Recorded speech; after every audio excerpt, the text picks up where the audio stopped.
Bismillahirrahmanirrahim. Assalamualaikum warahmatullahi wabarakatuh. Baik, pada kesempatan kali ini saya akan mempresentasikan materi tata niaga pertanian. Pertama-tama, perkenalkan, nama saya Hesti dari Fakultas Pertanian, Prodi Agribisnis, kelas PIPB. Baik, pertama-tama saya akan menjelaskan tentang tata niaga. Tata niaga adalah sebuah kegiatan yang bertujuan untuk memperlancar arus barang dan jasa dari produsen ke konsumen secara paling efisien dengan maksud untuk mencapai permintaan yang efektif. Tata niaga secara sederhana dikatakan sebagai proses penyaluran barang-barang dari produsen ke konsumen. Produsen adalah mata rantai pertama dan konsumen adalah mata rantai terakhir. Adapun sistem tata niaga dianggap efisien apabila memenuhi dua syarat, yaitu satu, menyampaikan hasil-hasil dari pertanian produsen kepada konsumen dengan biaya semurah-murahnya. Yang kedua yaitu mampu mengadakan pembagian yang adil dari keseluruhan harga yang dibayar konsumen terakhir kepada semua pihak yang ikut serta di dalam kegiatan produksi dan tata niaga barang tersebut. Apabila kedua sistem tata niaga yang tidak terlaksana, maka sistem tata niaga tersebut dianggap tidak efisien. Adapun fungsi dan peran tata niaga yaitu terdiri atas fungsi-fungsi pertukaran. Semua tindakan untuk memperlancar perpindahan hak milik atas barang dan jasa disebut fungsi pertukaran. Fungsi pertukaran terdiri atas dua, yaitu fungsi penjualan dan fungsi pembelian. Fungsi penjualan, fungsi ini bertujuan untuk mencari pembeli suatu barang dengan motif untuk memperoleh keuntungan yang sebesar-besarnya. Sedangkan fungsi pembelian bertujuan untuk mencari tempat penjualan atau sumber-sumber penawaran barang guna untuk menjamin kontinuitas persediaan barang bagi konsumen. Fungsi-fungsi fisik, semua tindakan atau perlakuan terhadap barang sehingga memperoleh kegunaan, tempat, dan waktu disebut fungsi fisik. Fungsi fisik terdiri atas dua, yaitu fungsi penyimpanan dan fungsi pengangkutan.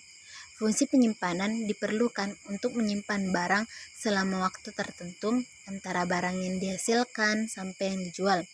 Kadang-kadang perlu ada pengolahan lebih lanjut terhadap barang tersebut. Sedangkan fungsi pengangkutan merupakan perencanaan, seleksi, dan penyerahan semua alat pengangkutan dalam proses pengangkutan selama pemasaran berlangsung. Selanjutnya itu fungsi-fungsi fasilitas. Semua tindakan untuk menunjukkan kelancaran pelaksanaan fungsi-fungsi pertukaran dan fungsi fisik disebut fungsi fasilitas. Fungsi fasilitas terdiri atas fungsi standarisasi dan grading, fungsi penanggungan risiko, fungsi pembiayaan, dan fungsi keterangan pasar.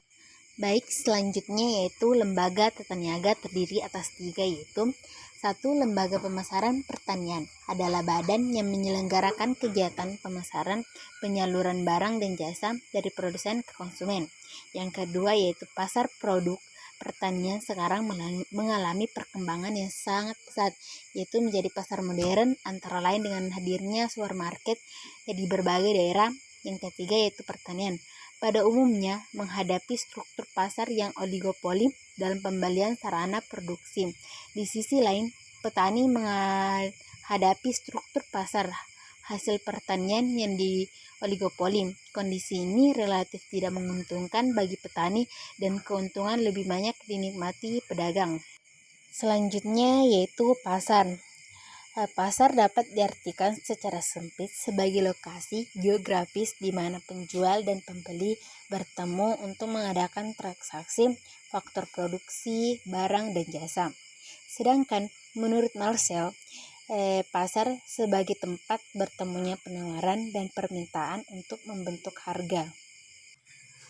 Adapun jenis-jenis pasar, yaitu jenis-jenis pasar dapat ditentukan menurut bentuk kegiatan nyata dan abstrak. Jenis-jenis pasar menurut cara transaksi tradisional dan modern. Jenis-jenis pasar menurut jenis barangnya.